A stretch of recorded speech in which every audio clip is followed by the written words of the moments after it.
वाल्या शेंगाच विकणार मी, वाळवून शेंगा विकत नाही.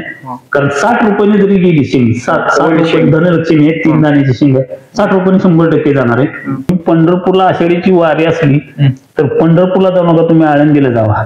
म्हणजे लोकांचा कल कुठे जर ऊस लावण्याकडे असला तर तुम्ही त्याच्या अपोजिट काहीतरी करा, तरकारी करा, दुसरी कुठली पिकं घ्या, त्यावेळेला तुम्ही सक्सेस व्हाल. ही वास्तू आता जिथं मुलाखत चालली ना, ही 40 लाख रुपयाची इमारत आहे. आता ह्या 7 तारखेला वर्ष होईल.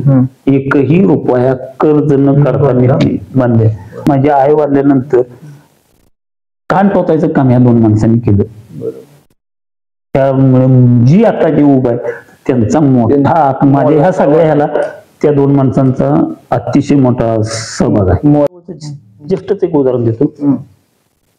राजमा पावसाळ्यात फेल गेला, घेवडा जाते का घेवडे वाघा म्हणून. मी एका मित्राकडून आमच्या निलेश चव्हाण म्हणून आहे, त्यांच्याकडून महागावचे, त्यांच्याकडून ते बियाणं आणलं.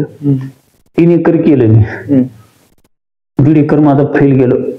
अतिशय त्रास झाला. आणि ती जाण्या येण्याच्या वाटेला क्षेत्र असल्यामुळे अतिशय लोकांनी तुमचा घेवडा गेला. मला अतिशय वाईट वाटलं. पण माझा एक 1.5 एकराचा प्लॉट डोंगराच्या कडेला होता, अतिशय उत्तम. मी म्हणजे त्याच्यात तन मन धनच लावलं. तर इथं जरा माझं पाण्याचं सिस्टीम बिघडल्यामुळे मला ते काय जुळलं नाही. पण लोकांचं बोट नेमकं तो 1.5 एकर गेला त्याच्यावर ठेवलं. जे 1.5 एकर चांगला आहे, तुझा घेवडा चांगला आहे असं कोणच मला म्हणलं नाही. जो आहे तो लोकांनी तुमचं अपयश चांगलं झालं कुणाला वाटत नाही, त्याचं वाईट वाटतं. मी आता भुईमुग केलाय. किती एकर भुईमुग? आता माझा 1.5 एकर ड्रिपवर भुईमुग आहे. 2 लाईनी 4.5 फुटी बेड आहे. मी सिंगल सुपर फॉस्फेट 2 बॅग ह्याला पेरले, लागणीच्या वेळेला केले. बीज प्रक्रिया केलेली आहे टोकन पद्धतीने. साधारण 60 किलो ओली शिंगाचं चांगलं मोठं पोत असत, 60 किलो बसतं. मी आता 4-5 फवारण्या होत्या. 2 वेळा तर त्याला मी चेपवणारच आहे. म्हणजे असं रोलर मारणारच आहे. आणि आधुनिकपणा अतिशय, म्हणजे माझं अतिशय लक्ष असतं. त्याचं विकताय काय? शेंगा का ओल्या शेंगा? ओल्या शेंगाच विकणार मी, वाळवून शेंगा विकत नाही. कारण 60 रुपयाने जरी गेली शेंग, 60 धनलक्ष्मी आहे, 3 दाण्याची शेंगा 60 रुपयाने 100% जाणार आहे.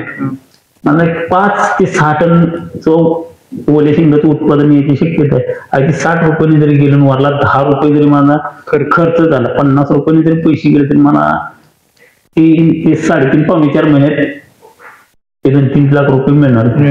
ऊसापेक्षा असं हे पीक आहे. आलं केलं होतं माझा मित्र अविनाश सूर्यवंशी आहे, सेंद्रियचा. आम्ही दोघांनी म्हणून आदर केलं. चांगले पैसे झाले, चांगले म्हणजे मर्यादेपेक्षा जास्त. कधी स्वप्नात सुद्धा बघितले नव्हते. 2 वर्षे आल्याचे पीक झाले. या वर्षी परत आलाय 0 पैसे होणार. कसं काय? बाजारपेठ म्हणून मला एक शेतकऱ्यांनी सांगायचे, धनगराची बकरी बघा, एक बकरं पळालं की त्याच्या मागे सगळी पळते. तसं करू नका. तुम्ही पंढरपूरला आषाढीची वारी असली तर पंढरपूरला जाऊ नका, तुम्ही आळंदीला जावा. म्हणजे लोकांचा कल कुठे जर ऊस लावण्याकडे असला तर तुम्ही त्याच्या अपोजिट काहीतरी करा, तरकारी करा, दुसरी कुठली पिकं घ्या, त्यावेळेला तुम्ही सक्सेस व्हाल. तुम्ही लोक करतात म्हणून कराल तर, आणि ह्या पिकाचा दर वाढलाय म्हणून तुम्ही करायला गेला तर 0. आणि सातत्य पाहिजे. तुम्ही कुठलंही पीक करा, कुठले मला काय म्हणत नाही, अगदी काहीही करा तुम्हाला सातत्य पाहिजे. सातत्य असलं तर ते कुठंतरी सिस्टीम मध्ये तुम्हाला गावता. सिस्टीम मध्ये गावला की तुमचे पैसे चांगले होते. एखादा भांडवल तुमच्या जवळ झालं, तुमचं मनोधैर्य चांगलं वाढलं की तुम्ही कोणालाच ऐकत नाही. आणि उत्साह वाटतो. उत्साह कधी वाढतो? माणसाकडे बॅलन्स, आर्थिक पैशाचा सुख असलाच पाहिजे. मेंदूचा काहीतरी केलं, तुमची मानसिकता ही होती. मग तुम्हाला झोपच लागेल. पैसे तुम्हाला झोपूनच देत नाही. ऐकतेतलं गणित आहे. आणि आता बाकीच्या शेतकऱ्यांचं काय होतंय? भुईमुग केलाय, पेरायचा, भांगलायचा, एखादं खताचं पोत फवारायचं नाही, काय नाही. आमची काढणी चालू झाली की ह्यांच्याला इतक्या शेंगा, आणि मग आमच्या बी पोरांनी केला होता, मग ह्यांच्याकडच कसं काय एवढं, ह्यांचं काय एवढं काय असतं. पण माझ्या बाळा स्टेप वाईज 4-5 फवारण्या झालेत, शेती अधिकाऱ्यांचे त्याच्यावर मार्गदर्शन झाले, दुकानदार आहेत, माझे मित्रमंडळी आहेत, असतात, येऊन सल्ला घेतलाय, त्या सल्ल्याप्रमाणे काम केले. शेती बोलून होत नाही, शेतीत प्रॅक्टिकल त्यावेळेला ते उत्पादन येत असतं.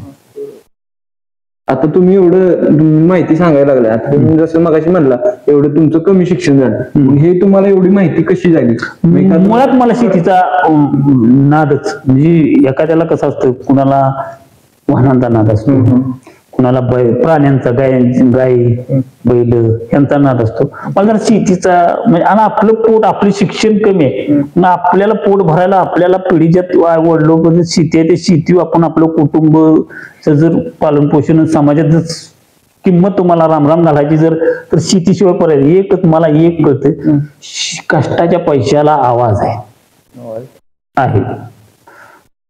झाले माझे आलेचे पैसे झाले, सोयाबीनचे 4-5 वर्ष तुफान पैसे झाले. कधी झाले? ज्यावेळेला मी त्यात बसून केलं. 100% लोकांचं असं काय नाही, माझ्यापेक्षा मी अजून बी सांगतो ना, माझ्यापेक्षा कितीतरी पटीने शेती चांगली करणारे लोक आमच्या गावात आहेत. सांगतो तुम्हाला उदाहरण देतो, नाव तोंडपाट आहेत. सुधाकर चव्हाण, प्रमोद जाधव, विजय चव्हाण, प्रकाश दनवडे, बमन देशमुख, अजित चव्हाण, अजून बरेच नवीन तरुण पोरं सुद्धा लयच अतिशय, मी सगळ्यांची नावं घेऊ शकत नाही, अतिशय दिलीप पाटील, अतिशय शेती चांगली करणारी माणसं आहे ती. मग तुम्ही असं, माझा एक कसं असतं, तुम्ही जर उद्या एखादा चांगला प्लॉट काय करणार, मी त्या मालकाच्या परस्परच्या प्लॉटवर 4 वेळा जातो, त्या मालकापाशी जातो, त्यानं काय केलं, आपलं काय चुकलं, मग त्याच्या बरोबरही आपल्या इकडे चुकली ती चूक कशी भरून काढायची, ही माझ्याकडं ही टेक्निक आहे माझी. बरोबर. त्यामुळे मी 100% सक्सेस होतो. आणि पैसे खरं सांगू, ही वास्तू आता जिथं मुलाखत चालली ना, ही 40 लाख रुपयाची इमारत आहे. आता ह्या 7 तारखेला वर्ष होईल. एकही रुपया कर्ज न करता मी बांधले. माझी पत्नी चार्टर्ड अकाउंटंट आहे, पत्नी MBA आहे. माझा मुलगा, मी शेतीत असलो तरी पहिली ते 10वी 5 गणीला होता, तिथून 2 वर्ष कोटा, आता परत ऍडमिशन साताराला घेतलेलं आहे. शेतीच्या जीवावर तुम्ही, आणि सगळ्यात मोलाचा मला अगदी माझ्या वडिलाप्रमाणे, म्हणजे माझ्या वडिलांची तर मला 100% म्हणजे अतिशय माझ्या पत्नीची, माझ्या वडिलांची अतिशय साथ, ती साथ आहे म्हणून तर मी.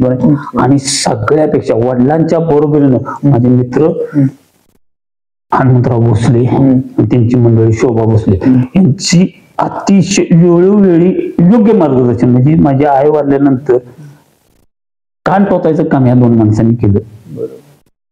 त्यामुळे जी आता जे उभा आहे त्यांचा मोठा, माझ्या ह्या सगळ्या ह्याला त्या 2 माणसांचा अतिशय मोठा सहभाग आहे, मोठा म्हणजे 100% मान्य केलं पाहिजे. त्यांनी मला दिशा दाखवली, त्या दिशेने गेलो, सक्सेस झालं. सिंपल उदाहरण देतो, सांगतो. त्यांच्या नवरा बायको दोघां, आषाढ महिना होता, कांदे विकून आलो होते, पैसे माझ्याकडे चांगले बाजार झाले, 92 रुपये मला बाजार मिळाला होता, माझ्याकडे पैसे होते, माझ्याकडे तेवढं घराचं काम नव्हतं. किती काय गोष्ट आहे, लॉकडाऊन मध्ये, आणि त्यांच्या घरी येऊन जाणं घरवर समोर सहज बसलो होतो. तर ते भोसले, आम्ही सगळे गावच्याच भोसले भाऊ म्हणते, त्यांच्या मंडळी मला म्हणल्या, आता काय पैसे झाले, ते पार्ट्या करायच्या, काय करायचं, पैसे उडवा म्हणले. मला ते जरा खटाकलं, ह्याच्या का म्हणलं. मग मी घरी आलो, आमच्या मंडळीला म्हणलं, ते भाऊ स्वतः, म्हणजे मी डायरेक्ट म्हणलं, भाऊ बी तसं म्हणलं, त्यांची मंडळी बी ते असे म्हणले की असं पैसे उडव. हो म्हणले, बरोबर आहे त्यांचं, तुम्ही आता पार्ट्या करणार, चैनी करणार, कपडे घेणार, काय करणार, तुम्हाला काय घर बांधायचे का, काय करायचे काय, तुम्ही आता